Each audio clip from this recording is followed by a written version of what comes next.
Welcome everyone to MailFuzz TV. I am Peter and today I'm going to be talking about the Twilight Zone Season 5 Episode 22. It's called An Occurrence at Owl Creek Bridge. So spoilers for the episode. And this is a very different episode for some obvious reasons, and it's probably going to be a different review for those same reasons. This is a short film, effectively, that was picked up by Twilight Zone and is aired as an episode. Presumably it was just an ace length, and I was thinking like throughout, there must be something by the end that makes this a bit Twilight Zone-y and why they thought it was a good fit. So I was kind of expecting some kind of twist or something, and sure enough, there is. So spoilers, but this has almost become a trope. What this story does, right? This is some trope. It's not a bad trope in any way, but it's definitely a technique you see used from time to time in various movies, TV episodes, where the character is worried about something, usually death, and then we continue the story, they kind of get out of it, and then a bunch of things happen, and then the ending, well, not always the ending, sometimes it'll be like a middle of the story thing, but it'll snap back to the moment where the bad thing was about to happen, and we find out that everything we just saw that took place after this moment the first time was just in their head. It was just a fantasy, it was just a dream, a hope, a desire, a fear, perhaps. It's been used in different ways. It's been used in positive ways, been used in negative ways. It's been used for comedic effect. It's just a piece of filmmaking. It's a filmmaking tool, effectively, that is kind of accepted, and you can. There's good examples of it. There's examples that make you groan a little bit. This right away was instantly different, and you could tell it wasn't made by the people who normally make Twilight Zone episodes. And I don't mean that in a bad way. In fact, I mean it in a good way, because not to criticize other episodes, but immediately this felt like it had more of a visual style. There was more of like a direction. There was filmmaking going on. It starts with all these great shots setting up what's about to happen, and they all come from kind of behind these trees that are all, completely, it's the middle of winter or whatever, because they're all completely leafless. The setup of the episode is that this man is being hanged, and he is being led out onto this bridge, Owl Creek Bridge, presumably, and they've got a plank, and he steps out in the plank, and the plank isn't like tied down or bolted to anything. It's literally just another, like one of the officers from the army is like standing on the other end. The idea being that when he steps off, he'll fall into he'll fall off the bridge. The plank will just go and he'll dive to his death. And the funny thing is that this episode doesn't have a whole lot of plot, because everything I just described takes several minutes to happen. Like, it really milks it. And again, this is not a negative or a critique in any way, because my favorite part of this episode is the first 5 or so minutes, because it is just so much about setting the mood and the tone. There's like no dialogue. In fact, there's very little dialogue in the whole thing. The only time you hear anything is when some of the military shout their orders, fire or whatever. But that's it. There's like no conversation. This entire opening plays out in silence, and there's the shots looking up at the sun. There's a great couple of shots of effectively the man's POV, particularly when he's looking down at his feet on the plank when they're putting the noose around his neck, and it does that kind of thing where it's sort of like moving slowly as if it's mimicking where his head would actually be looking, rather than just being like a static shot. And it really builds up this tension and suspense to this man's about to die, and we know nothing about him, which is kind of why it also has the telltale signs of something that's just a short film, because there's not much to him as a character, except just before things are about to happen, he does have a quick little like memory or fantasy of seeing what you assume is his wife. You see this woman in a dress outside a nice big house, and she's happy to see him. And he's not in the scene. It's like, it's from his POV, and she's like coming towards the camera smiling, and she's happy to see him. And it snaps back to him. It's almost like it's telling you this is what's going to happen in a minute, but in a bigger, longer way. But he's clearly thinking about his family. But all this was well done. It was well paced. It was building up really nicely. Once the actual hanging itself happens, It's like they made the rope too long and he goes into the water, and we get a very impressive sequence that I don't think you'd ever have seen in a regular episode of Twilight Zone, because this is the thing, because this was a short film that was made, they really put a lot of effort into every single shot, every single moment. So we get this whole underwater bit where he's like trying to get the hands out of the bind, and he's trying to get the noose off, and he takes his shoes off, and he's swimming. As he's swimming in the water, when he gets his head out of the water, like this song starts playing about, wanting to live, and there's shots of like a spider and a web, and to me in the moment that was kind of symbolizing that he wasn't quite out of danger yet, that he was still trapped. And sure enough, when he does event, because again it feels like it's 2 minutes of him in underwater before he finally pops his head out, and then once this song is wrapped up, it kind of again unpauses reality, if you will. And all of the soldiers like start barking orders to fire at him, and they're all firing their old muskets at him. But he's getting lucky. They're hitting the trees and the water, and he's getting out unscathed, and he's swimming. And the cut in the ad break is when he gets to shore finally. He finally gets up to the end of the riverbed, and he kind of crawls onto the dirt. One of the things that I often talk about in Twilight Zone is whether or not the sort of the cliffhanger or moment that it goes to the ad break on was good or bad. That's irrelevant here, because it wasn't made with an ad break in mind. At least I don't think it was. It seems like this is literally just a 20-minute short film that's been split at the most convenient point possible. So, I can't critique whether or not it felt like a good moment to end on. It's just they had to pick something. Honestly, the only critique I would have is that I would say the back half of it, which is a lot of him running in the woods, felt maybe like it was just a little bit repetitive in a sense, where there wasn't maybe enough new elements coming into it. Another song plays at one point. What I did really like though, when it's getting towards the end, and I was really starting to think, oh, there has to be like a swerve here. There has to be something that they do at the end of this that's going to add like some context to this. And I like that they found this great location to film in when he's running down like a road effectively in between the forest, and there's like these perfectly aligned trees that are really dense on either sides, and he's running down that. It's very symmetrical, and then when he gets to this, it almost changes to a completely new set of trees where there's less of them, but it's still perfectly symmetrical on either side, almost like it's like a runway counting down, like it's like one area and then the next area, like it's like narrowing to where he's supposed to go. And then sure enough, he gets to a gate, and what I was actually thinking here, I did think he was dead, but I thought this gate literally represented the gate to heaven.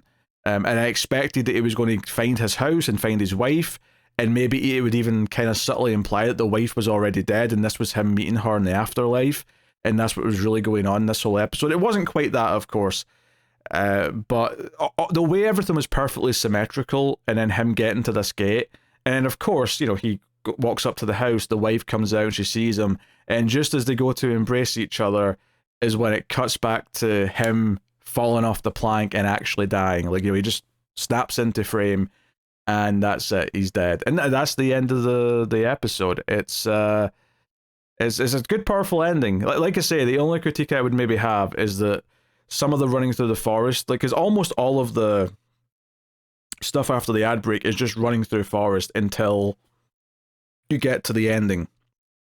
But those last few minutes building to it and then the actual ending are very, very good. So that's a minor quibble, all things considered.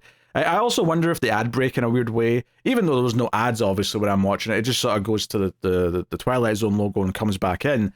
But when it does that, it almost like, I feel like, okay, I'm on a new chapter, what you got for me? So maybe even though I'm not criticizing it for having a good cliffhanger get at the ad break, maybe the mere fact that there's a sort of pause and it comes back made it feel like, oh, okay, it should be like giving me like a new element here, and instead it didn't. It just kind of continued him running away from death, effectively. I will say there is a weird moment. So when he pops up from the water and all the troops are up top, before they start firing, they're all moving and it's in slow motion, right? And actually, one of the things that almost made this feel kind of surreal and art house for a moment is that when they're in slow motion, one of the generals or whoever starts yelling something, and it does that sort of deep voice as you're in slow motion kind of thing, right? It starts doing that, and it sounds really demonic. And I was like, oh, wow, that was like, and it was really abrupt. And because there was almost no dialogue before that point, it really like shocked the system. So again, I thought it was good filmmaking. The one little thing that I'll critique though is that for this few seconds when there's stuff in slow motion and there's like other soldiers running around, I'm pretty sure the soldiers running around were just pretending it was slow motion. As in, they weren't filming in slow motion, they just had the actors move like it was slow motion. And when you got like, a different angle, you could like it. I felt like I could tell. I felt like I could tell they were pretending to run in slow motion. I don't know if all of the slow motion shots were like that. It might have just been that one, but it stuck out because it's obvious. Pretending to be in slow motion versus actually being in slow motion. The only time I can think of seeing this is actually a Neil Breen movie, of all things. And this is much better than a Neil Breen movie, but it really made me laugh. I know that, filming in slow motion is, back in these days when you're just working with film cameras, there is like a barrier to it where you have to be able to film at a higher frame rate. Because what you do is you film at a higher frame rate, and then when you slow it down to 24 frames a second or whatever it might be you're aiming for, but film typically is 24 frames a second, then it appears to be moving in slow motion, but it's perfectly fluid because you're not like missing frames. The shoddy way to do it is to take film and just slow it down. But if you take regular film and slow it down, it'll look choppy. It'll be slow, but it'll be choppy because you're only getting half the frames per second. So what you really want to do is have more frames.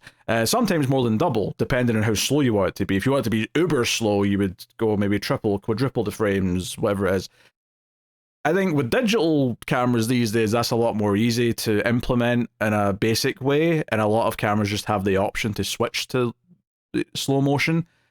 I think maybe back in this day, for what I assume is a relatively low budget short film in France, maybe that wasn't as easy an option. That's why it is that way. But it did give me a little chuckle. I did notice it, and I'm passing it on. One of the other things that tells me this is a short film rather than an episode of Twilight Zone in terms of its origin is that it's very much about one thing. It's very much about one point that it wants to make. It's about a man being hanged. Because he's interfered with the railroad, perhaps. There's a sign at the start that kind of implies that that's why they're hanging him. And it's just his last grasp of life or fantasy of life before the death actually happens. It's like, so what's going through this man's head just before he dies? And the entire short is about that, and it builds to this dramatic ending where you realize that that was just all it ever was what he was going in his head before he died. And it's very good at that. I think it's a solid short film.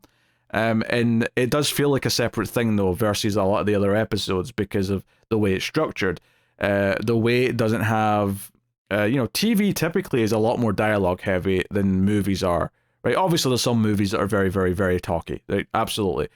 But typically TV up until the last 15, 20 years, it definitely was considered like a dialogue heavy format, and you had to have dialogue pretty frequently. For various reasons, there's various beliefs as to like why TV it was believed to need constant dialogue in a way that film could get away with not having. Regardless, this feels distinctly different, but that's not a bad thing. It feels like its own thing, and it's interesting that Twilight Zone took this short film and presented it, and it almost makes me wonder like if there could be kind of like a version of Twilight Zone as a format where all it does is take short films from around the world and presents them to an audience in a place where they can go to each week. We're here. This week we've got a short film from Brazil. This week we've got a short film from Australia. I suppose the problem is that, at least in these days, where you've got like a strict TV slot, is that the runtimes and the lengths of short films are very variable. They just depend entirely on what the point of the short film is and what the people can make. So this one just obviously happened to fit into the exact time slot, with the intro and outro that Twilight Zone needs. A lot of shorts wouldn't. Maybe it'd be the sort of thing where in the modern day you could like actually set up this format and say, hey, we want submissions for this. But the rules are they have to be roughly this time limit kind of thing.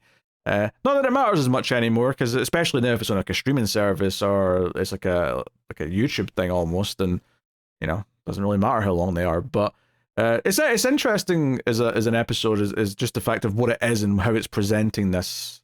It's also interesting that it's stayed in the show. This is the sort of thing where I wouldn't have been surprised if this was originally a Twilight Zone episode when Twilight Zone was airing, but because it's a film that was brought in from elsewhere, that maybe they didn't have the rights to it, so DVD and Blu-ray and video on demand wouldn't have that episode because technically it's not something they made.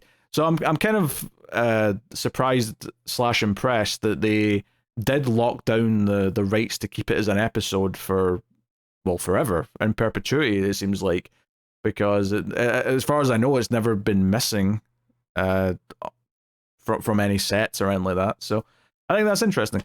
So yeah, it's a weird way to talk about because there is less in it. It's all good shots and building of suspense and tension and sort of like telling you about how this character feels without ever really hearing them speak or ever really, it's all his performance and how desperate he is to escape. It's those quick little snippets of him seeing his wife and understanding that that's all he's longing for in this moment is to see his wife again. It's very visual, which makes it again feel more like film. So very good, but obviously less of a plot and like a big science fiction concept to like really nail down. I am curious, like how much this technique, this twist ending, if you will, how much it had been used before now, if it had been used before now, if this was kind of the originator of this technique.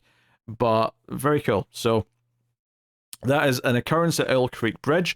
Rod did come on at the end to tell us about the next episode. It's called Queen of the Nile, and he talked about skin, beauty being believed to be skin deep, so that makes me think, oh, some beautiful woman's going to be a monster on the inside. But here's the description on IMDb. A reporter interviews a Hollywood movie queen who has a secret to her eternal beauty.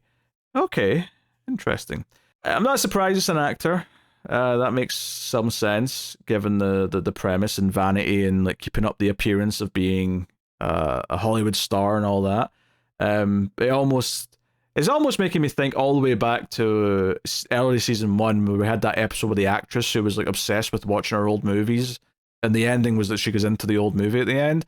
Or something like a Sunset Boulevard in terms of movies. It feels like it's sort of tapping into those kind of ideas.